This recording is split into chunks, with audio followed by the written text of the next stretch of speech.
Strike while the iron is hot. Sharon Horne-Ellstrom here. In our idiom, our expression, our proverb today is to strike when the iron is hot. Now, I got a hot pad. I've got a actually selfie stick that I never used because I didn't have any iron. And of course, a pink hammer, because doesn't everyone have a pink hammer? When I moved out of my house last year, I let all the tools and things go with my son and my ex-husband. I'm like, I don't need tools. But then I kept one little pink toolkit. So I've got a little house set of pink hammers and pink everything. And it's like, pink is definitely not my color, but I guess it is now as I sit looking at a pink teddy bear, right? So strike while the iron is hot. What does this mean? It, of course, comes from the field of blacksmithing, or the profession of blacksmithing. It goes back at least as far as the 1500s, when blacksmiths would heat up a piece of iron, and then when it got red hot, they would, of course, put it on the anvil, and then they would bang and pound it into the shape that they wanted it to be, whatever it is that they were making out of iron or steel or whatever kind of metals they used back then. I'm not even going to pretend I know what they used. So we heat up the iron to make it malleable, to make it moldable, and then when it's on the anvil, you can make it into any shape that you want. So what does this mean to us in our lives and in our businesses? Because we use it a lot. I've used the expression, we'll strike when the iron is hot. That means get in gear, go take action, do it now while you've got the opportunity. You know, when we always want to be making good use of our time and good use of situations that come our way.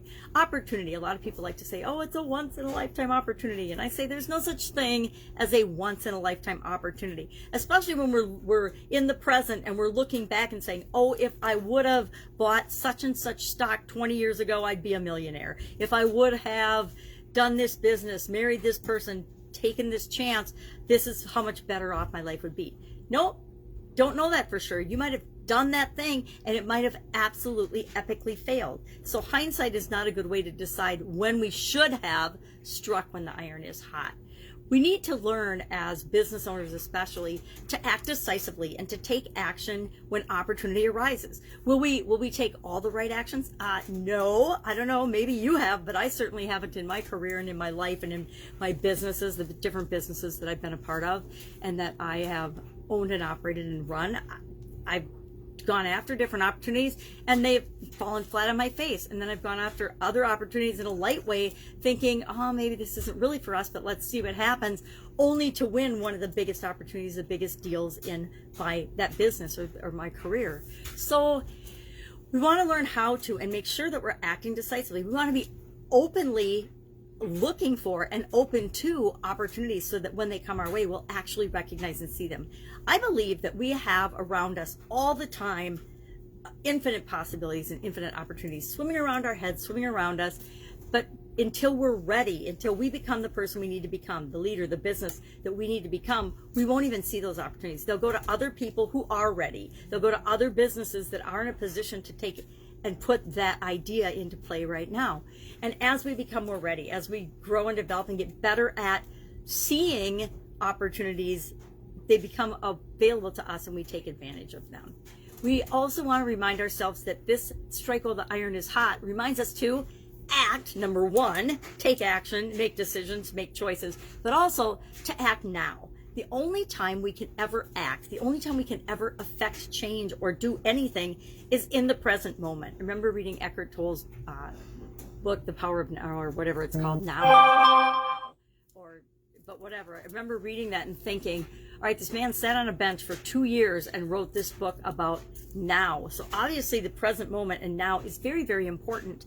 And have I been living in the now? And I realized, no, I was pretty much living in the future, running and running and running for something that may or may not ever have happened. And it's a lot more satisfying to have your vision in the future, what you want, because we always want more as humans in the future, but to actually live and be present in the present moment. If I think back to all of the events and things that I actually missed, even though I was there attending them, because I wasn't paying attention. When I was at the kids' recitals, I was worried about work. When I was at work, I was worrying about the kids' sporting events or whatever thing I might have been missing at the time, or school, or the bus ride home, I don't know. All kinds of different things. And I wasn't as present as I could have been and should have been in those moments. Now, I can't go back and change any of that, but I can certainly learn from the mistakes I've made in the past and say, okay, I need to be more present. I do need to pay more attention to what I'm doing right now. And guess what? I found that if I pay more attention to what I'm doing and I'm present in that activity and in that moment and in that listening, I get a whole lot more out of it. And I also get a whole lot more done faster than if I was only half-heartedly participating. So I've had lots of opportunities to strike while the iron was hot. Some opportunities I took advantage of, lots of career changes, career moves, buying my partner out of the Italian food manufacturing business when I left corporate America, coming online a couple of years ago when I got divorced and divested myself of all the businesses I had with my ex-husband. I was like, all right, well, what am I going to do now? And it was almost overwhelming because there were so many possibilities and so many opportunities. And I sort of found the same thing online. You hop online, you're going to do something, unless you have a specific thing in mind, it's really easy to get sucked into and pulled into different directions. Different industries require faster action. So maybe you're in an industry that requires you to make really quick decisions and fast actions. I think of media and printing. I was in the newspaper industry as one of my corporate career stops, and the product was only good for one day. It was a newspaper. The newspaper was good for one day. So you got to be able to make really fast, quick, clear, concise decisions and make sure that processes and systems and people and everything click together on all four cylinders to get that paper out every single day and to make sure it was right.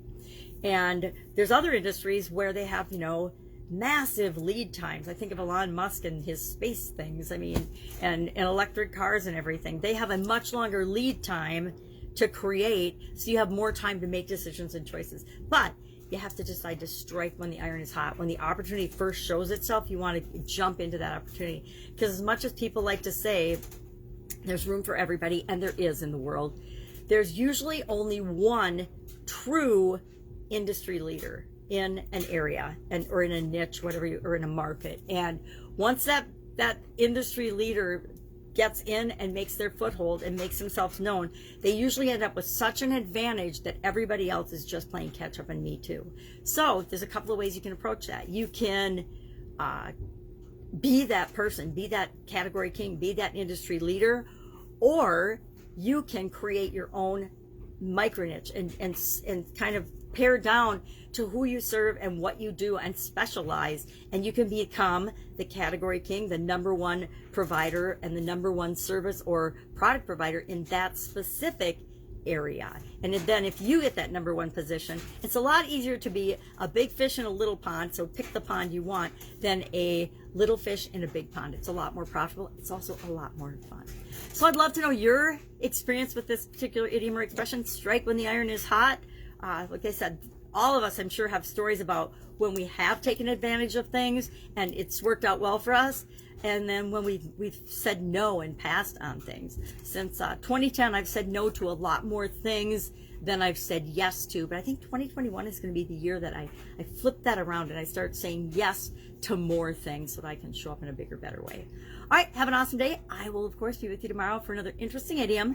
Proverbs, first 100 days. What does it mean? Where does it come from? And how might you use it in your business to grow your business and in your life today? Because most of these are businesses, for most of us, our business is our life. So we want to be able to positively impact both areas. All right, have a great day. And I'll, of course, be with you tomorrow.